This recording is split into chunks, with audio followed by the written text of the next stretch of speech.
Publisher Scroll Report Janet Mba-Afolabi joins me now on the news to take a look at stories that have made headlines and the reactions of Nigerians. Good to have you on the news here. As always, so much happening in Nigeria's public space.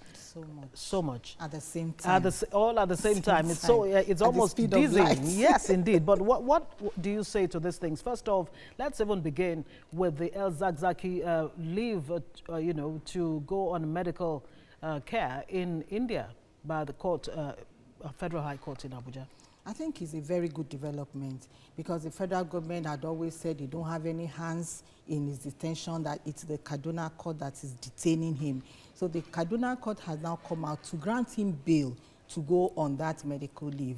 And instead of Iran, which he wanted to go with, the federal government was opposed to, he's now going to India. And the good thing is that officials of Nigerian government are also going to go with him. So they will be there. His doctor has certified that he's ill. The Nigerian part has also certified that he's not faking the illness, that is indeed very ill. Including his wife, Zinat, of course. But let's even consider what it is costing the Nigerian government to continue to hold El Zakzaky in detention, in terms of the financial cost and the image that this, gives to the nation Nigeria.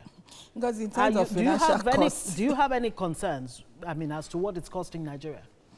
In terms of financial costs, holding El Zakzaky is not costing Nigerian government anything, because thousands of people are in detention, and they are not usually well fed because of the kind of corruption. Somebody came out to give figures of how much they're supposed to have per day, per meal, 3 times a day, but it doesn't come like that. They feed these inmates with the cheapest food in that environment. For instance, but I'm not even just talking about Naira and Kobo. But let's even the political cost. Yeah, absolutely. Oh, that's what you mean. Yes. Okay, but let's even talk about the hashtag revolution now and the arrest of Sowore. Government says his action amounts to treasonable felony.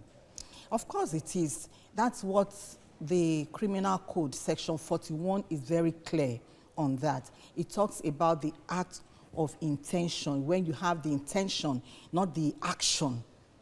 Treason is the action that you have attempted the coup, maybe you didn't succeed, that is treason. But treasonable felony, according to Section 41 of the Criminal Code, is the intention to carry out treason, which Sowore has allegedly done, because he came out openly to say that Nigerians should come out for revolution now. He did not say it in hiding. Well, a lot of people have said the choice of word, maybe what the problem is here, that the demands, if you look at the demands, paid minimum wage, create employment for the teeming unemployed youth in the country, just fix the nation.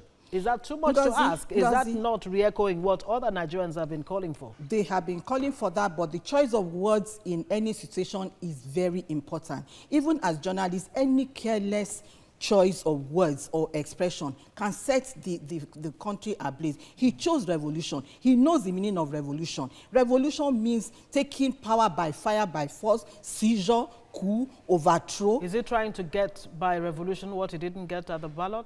Perhaps because he chose. He's not an illiterate.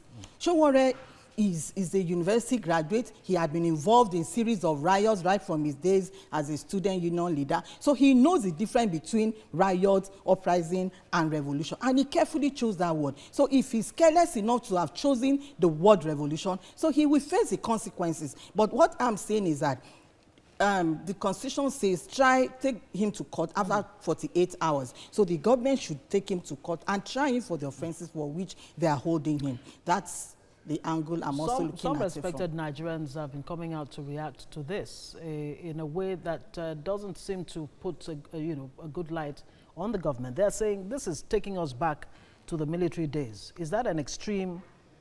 This is not taking us back to the military days. This is it's clear.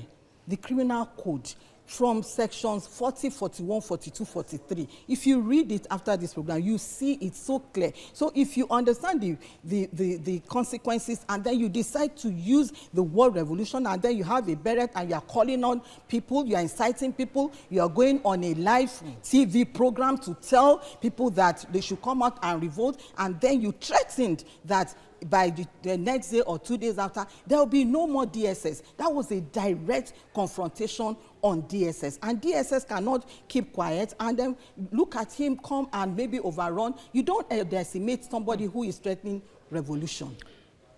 Janet Afolabi, Mba-Afolabi, thank you so much for joining us at this time.